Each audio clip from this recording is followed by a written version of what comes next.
సిగ్గు లేకుండా ఊరి మీద పన్నారు ఈ రోజు నుంచి రాష్ట్రం అంతా. ఏమి దేనికి ఏమి సాధించినారని మీరు ఊరి మీద ఎదురుతారు? నాకు తెలియక అడుగుతా, ఏం పొడిచినారని అబ్బా మీరు?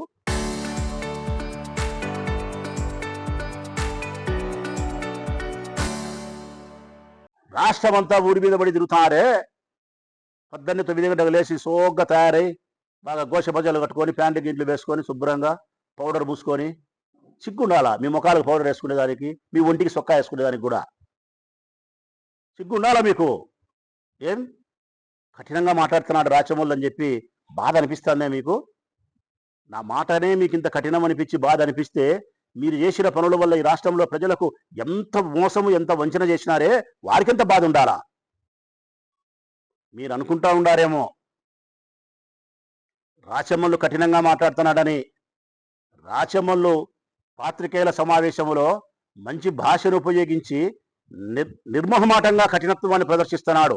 కానీ మీరు దేశం మీద పన్నారు కదా, ఊర్లో ఇప్పుడు తిరుగుతున్నారు కదా, మీకు ఎదురయ్యేది చీత్కారాలు ప్రజల వైపు నుంచి, మీకు ఎదురయ్యేది బూతులు, మీకు ఎదురయ్యేది విమర్శలు. ప్రతి చోట మీరు ఈ విమర్శలు ఎదుర్కోవాల్సి వస్తుంది. ప్రతి చోట మీరు తిట్లు తినాల్సిన పరిస్థితి వస్తుంది. కారణం, ఈ 2 సంవత్సరాల కాలంలో మీరు ఈ రాష్ట్ర ప్రజలకు చేసిన మేలేందో చెప్పండి అని అడుగుతున్నాం. ఇప్పుడు వస్తున్నారు ప్రజలారా, రాష్ట్ర వ్యాప్తంగా 175 నియోజకవర్గాల్లో వస్తున్నారు. ఏమని?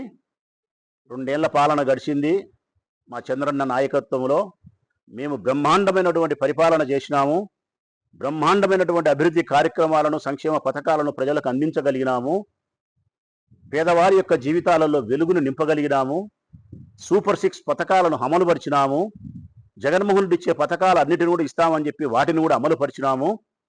కాబట్టి గతంలో జగన్మోహన్ రెడ్డి లాగానే మేము కూడా గడప గడపకు జగన్ వచ్చినట్టు ఇంటింటి పేరుతో, అంటే వీళ్ళకి అలవాటైపోయింది జగన్మోహన్ రెడ్డి గారి యొక్క పథకాలను కాపీ కొట్టడం, పేర్లు మార్చుకోవడం, జగన్మోహన్ రెడ్డి గారి యొక్క ఆలోచనలను కాపీ కొట్టడం, పేర్లు మార్చుకోవడం. ఎవరి పిల్లోన్నో ఎవడో ఎత్తుకొని ముద్దాడితే ఎంత అసహ్యకరంగా ఉంటుందో మీరు చేసే పరిస్థితి కూడా అట్లనే ఉంది. అట్లనే ఉంది మీకు చేసే పరిస్థితి కూడా. నాడు గడప గడపకు మేము తిరిగితే కాలర్ ఎగరేసుకొని తిరిగినాం మేము ఆ రోజు. ఇదిగో మా జగన్మోహన్ రెడ్డి గారు చెప్పినటువంటి అన్ని అభివృద్ధి సంక్షేమ ఫలాలను మీకు అందించి మీ దగ్గరికి వచ్చినాం. కులానికి, మతానికి, జాతికి, ప్రాంతానికి, రాజకీయ పార్టీకి సంబంధం లేకుండా మేము అందరికీ ఇవ్వగలిగినాం రాజ్యాంగబద్ధంగా అని కాలర్ ఎగరేసిపోయినాం మేము సంవత్సరం రోజులు. మీరు పేరు మార్చి ఇంటింటికి అన్నారు. మీరు కూడా పోవచ్చు ఇంటింటికి, తప్పేం లేదు. కాకపోతే పథకాలను అమలుపరిచి ఇచ్చిన వాగ్దానాన్ని నెరవేర్చిపోవాలా. ఇప్పుడు నేను అడుగుతా ఉన్నా, నేను ఇక్కడ అడిగే మాటే రేపొద్దున మీకు వీధులు అడుగుతారు తెలుగుదేశం పార్టీ నాయకులారా.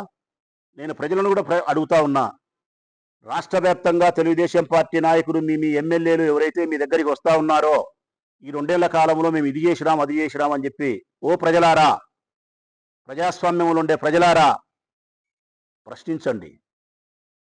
మీ గొంతులు ప్రశ్నించాలా, మీకు చైతన్యం కలగాల, మీకు జరుగుతున్న అన్యాయాన్ని సొక్కా పట్టుకొని మీరు ప్రశ్నించే పరిస్థితికి మీరు తయారు కావాలా.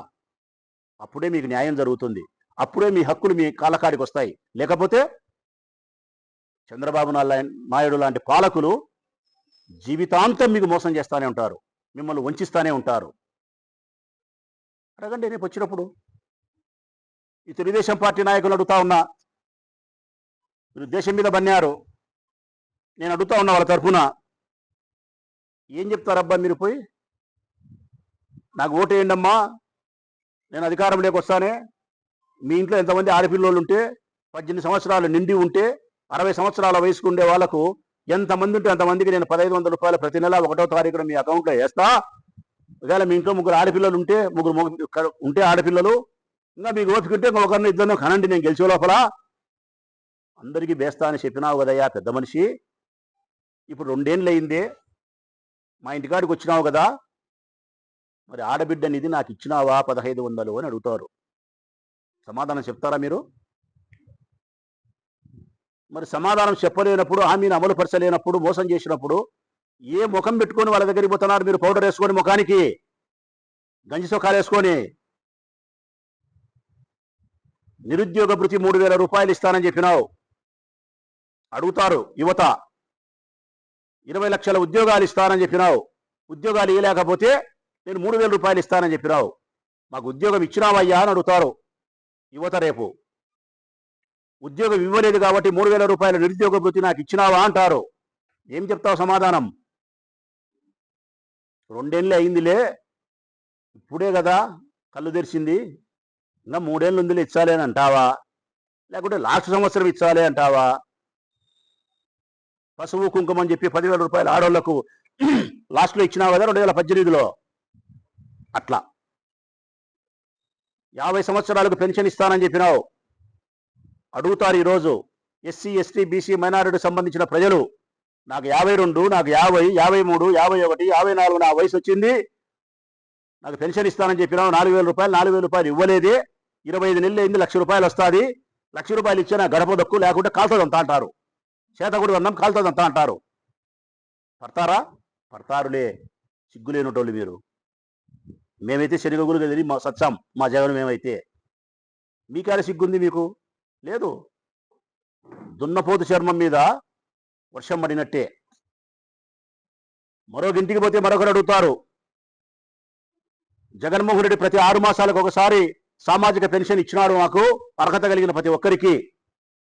ఇప్పటికి 2 సంవత్సరాలు అయింది, 4 దఫాలుగా ఇచ్చిండాల నువ్వు సామాజిక పెన్షన్ 4,000 రూపాయలు. మరి 60 సంవత్సరాలు నిండిన వాళ్ళకు ఒక్కరికి కూడా నూతన పెన్షన్ ఇవ్వలేదే. నా ముడ్డి కింద 60 ఏళ్ళు వచ్చి 2 ఏళ్ళు అయింది, నాకు 1,00,000 రూపాయలు రావాలా అని అడుగుతారు. సమాధానం ఉందే నీ దగ్గర? లేదు. ఇంకా కొంతమంది ఉద్యోగస్తులు మిమ్మల్ని ప్రశ్నిస్తారు. ఏమని?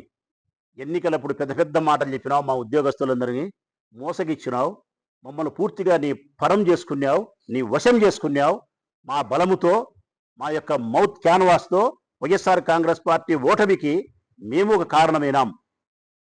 కన్నును చావుకు ఎన్ని కారణాలున్నాయో అట్లా ఆ కారణాలలో, జగన్ యొక్క కారణాలు, ఓటమి కారణాలలో ఉద్యోగస్తులు మేము కారణమైనాం ఆనాడు నీకోసం. ఈనాడు మాకు నువ్వు మునగూర్చింది ఏంది అని అడుగుతారు వాళ్ళు. వాళ్ళకు నువ్వు చెప్పినది ఆ రోజు ఏంది? పిఆర్సీ చెప్పినావు, ఐఆర్ చెప్పినావు, పెండింగ్ డిఏలు చెప్పినావు, బకాయి 32,000 కోట్లు వాళ్ళకి బాకీ ఉండే డబ్బులు చెప్పినావు, సరెండర్ లీవ్స్ చెప్పినావు. చేసినావా? పిఆర్సీ ఇచ్చినావా? డిఏలు ఇచ్చినావా? ఐఆర్ ఇచ్చినావా? 33,000 కోట్లు బాకీ డబ్బులు ఇచ్చినావా? మరి ఉద్యోగస్తులు మీరు పోయినప్పుడు ఎక్కడైనా వాళ్ళు ఉండకపోయినా వాళ్ళ భార్యలు కానీ వాళ్ళ సంతానం కానీ ఉంటుంది, వాళ్ళు చదువుకునే వాళ్ళు, తిట్టకపోవచ్చు, బాటా చెప్పుతో కొట్టిట్టు అడుగుతారు. 99 రూపాయలు అంటానే బాటా చెప్పు, 99 రూపాయల 99 పైసలు అట్ట దాంతో కొట్టిట్టు అడుగుతారు. సంస్కారయుతంగా స్వీకరిస్తారా వారి విమర్శలను? పల్లెలకు పోతే రైతులు అడుగుతారు, ప్రజలారా 5 సంవత్సరాలు మాకు జగన్మోహన్ రెడ్డి లాగా రైతు భరోసా కేంద్రాల ద్వారా పంట సహాయం చేస్తానని చెప్పినావు, అన్నదాత సుఖీభవ అని పేరు మార్చినావు. మామూలేని బతుకు పేరు మార్చేదే, అన్నదాత సుఖీభవ అని పేరు మార్చినావు. నరేంద్ర మోడీ 6,000 ఇస్తాడు, నేను 20,000 ఇస్తా, 26,000 రూపాయలు ఇస్తా, 5 సంవత్సరాలు ఇస్తా అని చెప్పినావు. పల్లెలకు పోతే రైతులు అడుగుతారు. మొదటి సంవత్సరం ఎగరగొట్టినావు 20,000 రూపాయలు, 2వ సంవత్సరం 3వ సంవత్సరం వచ్చే దళికి ఎంత ఇచ్చినావు? ఇప్పటికి 40,000 ఇవ్వాల్సింటే ఎంత ఇచ్చినావు? ఇప్పటికి 40,000 ఇవ్వాల్సింటే నువ్వు 14,000 ఇచ్చినావు. అంటే 28,000 రూపాయలు ఇచ్చినావు. 3 సంవత్సరాలకు 60,000 ఇవ్వాల్సింటే ఇప్పటికి నువ్వు ఇచ్చినది 28,000. అంటే దాదాపుగా 32,000 రూపాయలు ఎగరగొట్టినావు.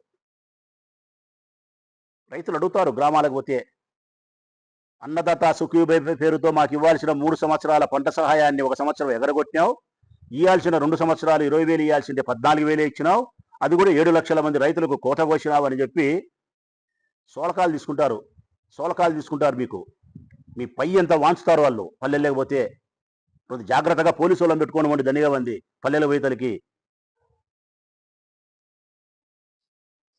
ఇంకా మీరు చెప్పిన గొప్పలు చెప్పుకోబోయేది ఏంటంటే, ఇవన్నీ గాలికి వదిలేస్తారు మీరు. ప్రజలు ఏమైనా అమాయకులు అనుకుంటున్నారేమో. మీకు గ్యాస్ సిలిండర్లు ఇచ్చినామమ్మా అంటారు. మీ పాలనే గ్యాస్ రసోమి, మీ పాలనే గ్యాస్, అంత గ్యాస్ పాలన మీది. సంవత్సరానికి 3 గ్యాస్ సిలిండర్లు ఇస్తామని పేదవాళ్ళకి చెప్పినారు. ఇప్పుడు 2 సంవత్సరాలు అయింది, 6 సిలిండర్లు ఇవ్వాలా. ఒక్కరికన్నా ఈ రాష్ట్రంలో నాకు చూపిస్తారా మీరు? ఏ వార్డుకైనా పోదాం, ఒక 100 మందిని చూపించాలి నాకు. 1000 ఇళ్ళు ఉంటాయి ఒక వార్డులో 1000 ఇళ్ళు ఉంటాయి. 1000 ఇళ్లలో 100 ఇళ్ళు చూపించాలి నాకు. ఏమని? ఇదిగో ఈ 1000 ఇళ్లకు మేము 6 సిలిండర్లు ఇచ్చినామని చేతులు ఎత్తమనం. ఆ విమర్శ ఎన్నిక్కి తీసుకుంటా. మీ కుప్పం పోదాం, ముఖ్యమంత్రి గారి నియోజకవర్గం. కుప్పం నియోజకవర్గంలో ఏ వార్డులైనా సరే 1000 ఇళ్లలో 100 ఇళ్లను చూపించి 6 సిలిండర్లు ఇచ్చినామని చెబితే నేను క్షమాపణ చెప్తా.